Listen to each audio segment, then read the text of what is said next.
안녕하세요. 성경 아카데미 조직신학 강의를 맡게 된 이기영 목사입니다. 코로나 바이러스로 인해서 현장 강의가 불가하게 되었습니다. 그래서 영상으로 이렇게 PPT 자료를 통해서 강의를 하게 되었습니다. 많은 시청 바라고요. 이 강의를 통해서 영적인 유익을 얻길 바라고, 무엇보다 우리가 믿는 바 신앙에 대해서 체계적으로 잘 정립해서 믿음 위에 굳건히 견고히 서시기를 주님의 이름으로 축복합니다.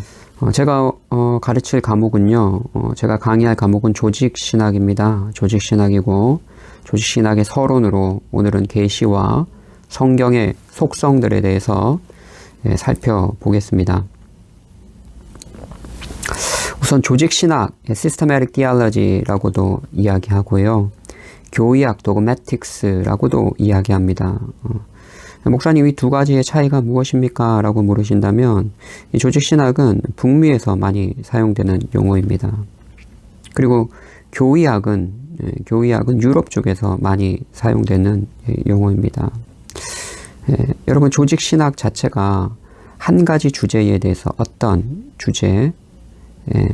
주제에 대해서 성경 전체가 무엇을 말하는지에 대해서 연구하는 학문이에요. 그래서 만약에 예수님의 인성이다 그러면 누가복음에는 어떻게 나왔는가, 그것만 살펴보는 게 아니라 성경 전체가 예수님의 인성에 대해서 무엇을 말하는가, 이것을 체계적으로 조직적으로 연구하고 분석해서 얻어낸 결론, 그것이 바로 조직신학이고 교의학입니다. 그래서 조직신학은 방법적인 측면을 강조한 것이죠. 그럴 때는 조직신학, 한 가지 주제에 대해서 성경 전체가 무엇을 말하는지 그것을 연구할 때 어떻게 해요? 시스템매틱, 조직적으로, 그죠? 그리고 체계적으로 연구한다는 거예요. 그래서 방법론적인 측면을 강조할 때는 조직신학이라고 부르고, 그렇게 조직적으로 체계적으로 분석하고 연구해서 얻어낸 그 결론이 교의적 성격을 가지고 있다라는 거죠. 그죠? 교의적 성격을 가지고 있다. 교의적 성격이 뭐예요? 가르칠만 하고, 옳다는 거예요. 정말 의로운 것, 옳아서 가르칠 만한 핵심적인 원리다라는 것이죠. 교의적 성격이 있다는 거예요. 그래서 이거는 이제 결과물, 내용에 초점을 맞춰서 교의학이다라고 부르고 있습니다. 그러니까 우리가 믿고 붙잡고 가르쳐야 될 옳은 것, 옳은 원리, 그것이 바로 교의입니다. 그래서 조직적이고 체계적인 방법론이라는 측면에서 조직신학, 그리고 그렇게 분석해서 얻어낸 그 결론이 교의적 성격이 있어서 교의학, 이렇게 부른다라는 것이죠. 그래서 조직신학이라고 불러도 되고요, 교의학이라고 불러도 되겠습니다. 다음, 그럼 신학이란 무엇인가? 신학이 무엇입니까? 신에 대한 학문이죠. 신에 대해서 배우는 거죠. 그죠? 신에 대한 학문이에요. 영어로도 마찬가지입니다. theology인데, 테오는 세오스에서 나왔죠. 헬라어. 그죠? 하나님이라는 뜻이 하나님. 하나님에 대한 학문, 하나님에 대해서 배워가는 것, 이것이 바로 신학입니다. 그래서 넓은 의미로 볼 때 신학은 꼭 신학교 교수들만 하는 게 아니에요. 목회자들만 하는 것이 아닙니다. 누구든지 성경을 통해서 하나님을 더 깊이 알아갈 수 있고, 또 모든 사람은 어느 정도의 차이는 있지만 다 하나님에 대해서 알아가려고 하는 거예요. 또 알 수 있습니다. 나름대로 신에 대한 어떤 생각들이 있잖아요. 관념들이 있잖아요. 무신론자조차도 하나님은 없다라는 그 생각, 신에 대한 어떤 자신의 생각, 그것도 어떻게 보면 신학의 한 부류다라고 볼 수도 있겠죠. 근데 중요한 것은 바른 신학을 하는 것이 중요하죠. 바르게 하나님을 알아가는 것이 중요하겠습니다. 자, 그러면 신학의 원천은 무엇인가? 여러분, 신학의 원천이 무엇일까요? 신학의 원천은 계시입니다. 계시. 물론 우리가 이성과 우리의 경험을 통해서도 하나님을 알아가고, 또 우리의 상상을 통해서 어떤 신에 대해서 생각할 수 있겠습니다. 그러나 하나님은 무한하시고 전능하신 분이죠. 그런데 우리 유한한 인간이요. 유한한 인간이잖아요. 우리 유한한 인간이 전능하시고 무한하신 하나님을 생각으로, 우리가 사고와 추측으로 온전히 알 수 있다면, 파악할 수 있다면, 그렇다면 하나님이 아니죠. 그렇죠? 그렇기 때문에 전능하고 무한하신 하나님을 온전히 알려면 하나님이 알려주셔야 됩니다. 당연한 결론이죠. 그렇기 때문에 계시를 해주셔야 된다는. 계시가 뭐예요? 레벌레이션, 위빌에서 나왔죠. 이렇게 드러내는 거예요. 똑같습니다. 원어도 똑같아요. 드러내는 겁니다. 감추어졌던 것을 드러내서 알려주는 것. 하나님이 자신에 대해서 이렇게 열어서 우리에게 알려주셔야 돼요. 그래야만 우리가 알 수 있다라는 것이죠. 그래서 계시는요, 방법적인 측면에서 볼 때 자연 계시와 초자연 계시가 있다라고 그렇게 얘기할 수 있고, 또 성격적인 측면, 성격으로 구분할 때는 일반 계시와 특별 계시가 있다라고 볼 수 있습니다. 자연 계시는 하나님이 자연 세계에 심어준 일정한 법칙 있잖아요. 그 법칙에 맞게 주어지는 계시예요. 그래서 인간의 경험과 이성에 부합하죠. 이게 자연 계시예요. 초자연 계시는 말 그대로 이 자연적인 현상을 뛰어넘는 계시, 어떤 기적이나 이적과 같은 그런 계시를 말합니다. 그리고 성격적인 측면에서는 두 개로 나누면 일반 계시와 특별 계시가 있죠. 일반 계시는 뭐예요? 일반 계시는 믿지 않는 사람과 믿는 사람과 차별 없이 보편적으로 모든 사람에게 주어지는 계시를 이야기해요. 그래서 대부분 자연적 계시와 일맥상통하죠. 그죠? 자연에 심어두신 일정한 법칙에 따라서 그 안에서 발견될 수 있는 계시이기 때문에 일반 계시와 자연 계시는 거의 동일한 성격입니다. 일반 계시에는 자연의 원리가 있죠. 자연의 원리. 그리고 인간의 종교성. 하나님이 인간 마음 가운데 심어둔 종교성을 통해서 하나님을 알 수 있고, 또 옳고 그름에 대한 인간의 양심을 통해서 우리는 하나님을 추측할 수 있죠. 하나님의 존재를 추측할 수 있습니다. 이 부분은 이제 더 넘어가서 자세히 알려드리겠습니다. 그리고 이 일반 계시가 온전하지 못하기 때문에 하나님께서 특별 계시를 주셨다라는 것이죠. 자, 그러면 일반 계시와 특별 계시에 대해서 좀 더 자세하게 살펴보도록 하겠습니다. 자, 신학의 원천은 우리가 계시를 의존해야 된다. 하나님이 계시하셨고 그 계시에는 일반 계시와 특별 계시가 있다라고 말씀드렸습니다. 일반 계시는 믿는 사람들과 믿지 않는 사람들 차별 없이 모든 사람들에게 허락된 방법입니다. 그렇기 때문에 보편 계시다. 보편적으로 다 누구에게나 허락되었다라는 측면에서 보편 계시다라는 것이죠. 자, 자연의 원리를 봅시다. 지구가 자전을 하고 공전을 하고 태양의 주변의 모든 행성들이 질서정연하게 움직이고 있습니다. 그죠? 그리고 낮과 밤이 있고, 또 자연에서는 심음과 거분의 원리도 있습니다. 이런 모든 자연적인 현상들, 우주의 아름다움과 조화, 질서정연함, 이런 것들을 생각할 때 그것을 지으신 하나님을 생각할 수 있는 것이죠. 그래서 우리는 자연의 원리를 통해서 하나님이 계시다라는 것을 어느 정도 추측할 수 있습니다. 그리고 우리 인간 안에는 종교성이 있습니다. 종교성. 하나님을 알만한 마음을 심어두셨다고 로마서 1장 19절에 이야기하고 있어요. 그렇기 때문에 종교가 출발한 거예요. 그래서 문명이 발달하지 않은 미개한 족속에도 종교가 있습니다. 뭐 나무에게 절하든지 정화수도 놓고 뭐 달에게 절하든지 뭐 아무튼 종교는 다 있다는 거예요. 그 이유가 뭐예요? 바로 하나님이 하나님을 알만한 마음, 어떤 절대적인 초월자에 대한 마음을 우리 인간 마음 가운데 심어두셨다라는 거예요. 그래서 이 종교성을 통해서 우리는 하나님이 계시구나라는 것을 알 수 있다라는 것이죠. 물론 무신론자들도 있죠. 그런데 무신론자들은 그 종교성을 자신의 완악함으로 억누르는 것이지 종교성이 없다라고 말할 수는 없는 거예요. 그래서 하나님이 없다라고 말하는 무신론자들도 극한 어려움과 환경 가운데 처하면 어떤 절대적인 초월자를 의지하게 되어 있습니다. 누구나 다 그래요. 인간의 종교성을 통해서 우리는 하나님의 존재를 알 수 있다. 그리고 인간의 양심이 있죠. 로마서에 보면 하나님께서 옳고 그름에 대한 마음을 우리 마음 가운데 두셨다는 거예요. 그래서 그것이 나중에 율법이 되어서 우리를 정죄한다는 것이죠. 그래서 다소간의 차이는 있지만 우리가 타락한 이후 왜곡되었음에도 불구하고 옳고 그름에 대한, 선과 악에 대한 구별할 수 있는 능력이 우리 인간에게 있다라는 거예요. 그럼 선과 악에 대한 어떤 그 기준을 만든 재판관이신 하나님을 우리는 추정할 수 있다라는 것이죠.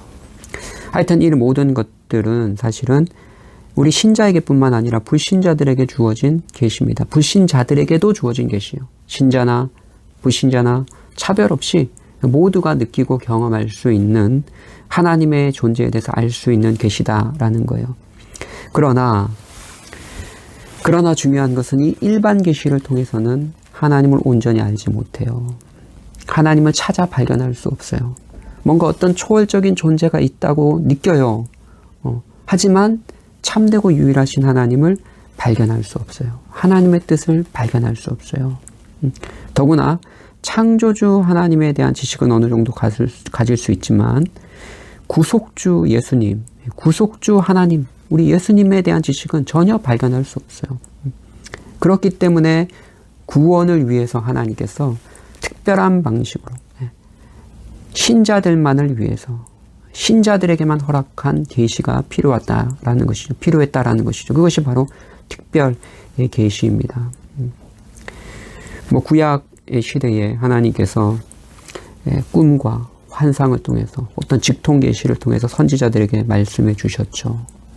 그리고 예수님이 직접 오셔서 그 모든 계시들을 확연하게 우리에게 보여주셨고, 그리고 예수님이 승천하신 이후에 그의 사도들을 통해서 성령의 감동 아래 예수님이 하신 말씀들을 기억하게 하셔서 그것들을 그 당시 사회에 적용해서 그 진리로 우리에게 풀어 설명케 하셨습니다. 전수하게 하셨습니다. 이것이 바로 특별 계시, 바로 성경입니다. 성경.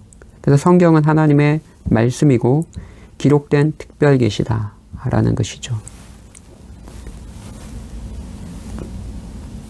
그래서 이 말씀, 이 성경은 우리에게 매우 중요합니다.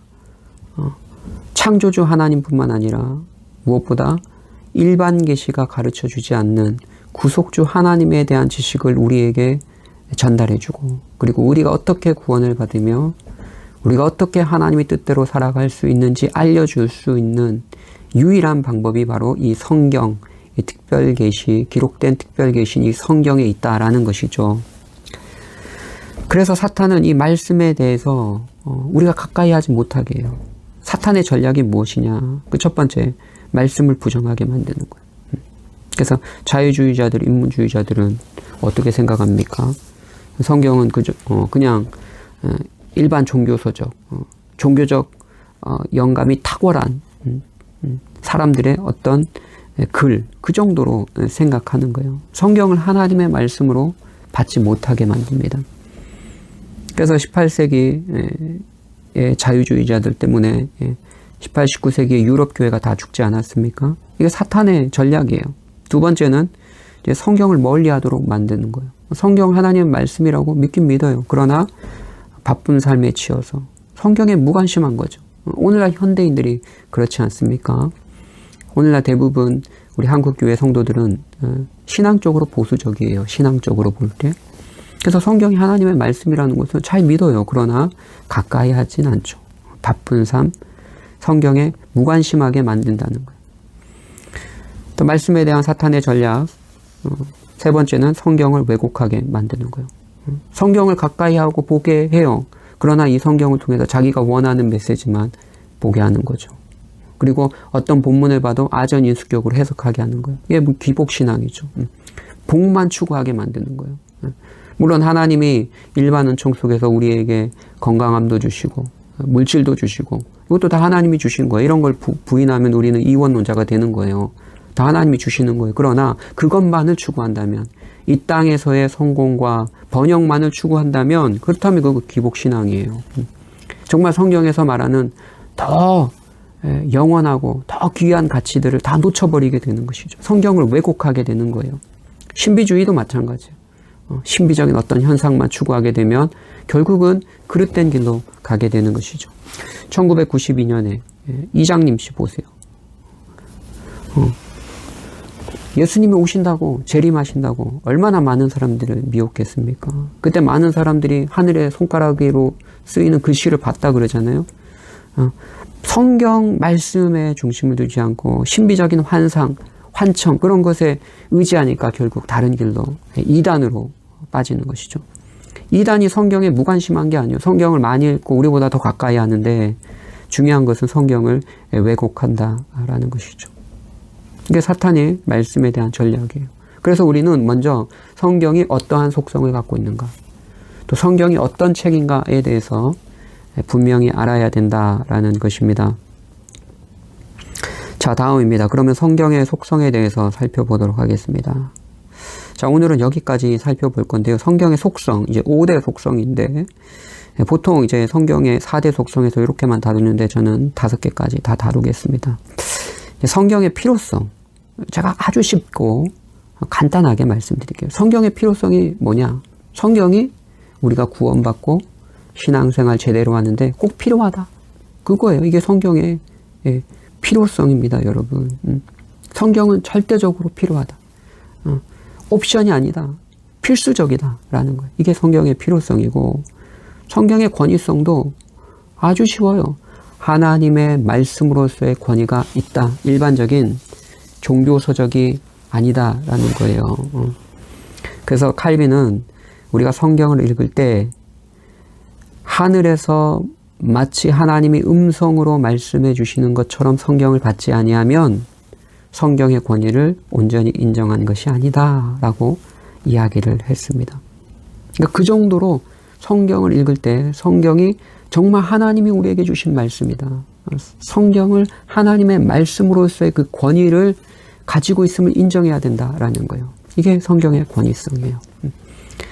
일반적인 탁월한 종교적 영감이 있는 사람들이 쓴 그런 글이 아니다라는 거예요. 하나님의 말씀이다라는 거예요. 그리고 성경의 명료성은 누구든지 경건한 마음으로 성경을 읽으면 성령의 도움 속에 누구든지 명료하게, 명쾌하게 구원의 진리를 발견하고 하나님의 뜻을 알 수 있다라는 거예요. 이게 성경의 명료성입니다. 물론 성경을 해석할 때에 때로는 원문을 보고 때로는 깊이 있는 연구가 필요한 본문도 더러는 있죠. 신학자들 사이에 그런 것들이 있을 수 있습니다. 그러나 우리가 정말 예수님을 발견하고 구원의 길을 발견하고 하나님의 뜻대로 살아가는데 이 성경 하나만으로도 명료하게 깨달을 수 있다라는 것이죠. 복잡하지 않다는 거예요. 근데 이단들은 대부분 무엇을 부인합니까? 이 성경의 명료성을 부인해요. 이단들은 요거 인정해요. 성경의 필요성. 성경의 권위성 인정합니다. 근데 성령의 명료성을 인정하지 않아요. 그들은 성경이 누구든지 쉽게 구원의 진리를 깨달을 수 있다라는 이 명료성을 인정하지 않습니다. 그래서 자신들, 어떤 이만희, 교주, 그들을 통해서만 비밀이 열린다. 깨달을 수 있다. 이런 식으로 주장하는 것이죠. 이것은 성경의 가장 중요한 속성인 성령의 명료성, 성경의 명료성을 부인하는 행동이죠. 그리고 성경의 충분성, 이것은 성경만으로도 구원의 진리를 발견할 수 있고 하나님의 뜻을 발견할 수 있다라는 것입니다. 어떤 또 다른 추가적인 자료가 필요하지 않다. 추가적인 계시가 필요하지 않다. 추가적인 어떤 이단 교주의 직통 계시가 필요하지 않다. 이제는 새로운 시대가 열렸으니까, 요한계시록의 시대가 열렸으니까 이만희의 어떤 풀어주는 비밀이 필요하다. 이거 성경의 충분성을 인정하지 않는 것이죠. 성경만으로도 충분하다라는 것입니다. 그리고 성경의 무엇성, 성경이 하나님의 말씀이니까 당연히 모호하겠죠. 물론 성경은 과학책이 아니고 역사책이 아닙니다. 그러나 그럼에도 불구하고 성경은 하나님의 말씀이기 때문에 과학적으로 또 역사적으로도 무호하다라는 것이죠. 이것이 성경의 5대 속성이 되겠습니다. 오늘은 여기까지 하도록 하겠습니다. 성경의 속성, 성경의 필요성과 성경의 권위성, 성경의 명료성, 성경의 충분성, 성경의 무호성에 대해서 간략하게 살펴보았고요. 다음 시간에는 성경의 5대 속성, 오늘 배운 것에 대한 각 속성에 대한 자세한 설명을 해 드리도록 하겠습니다.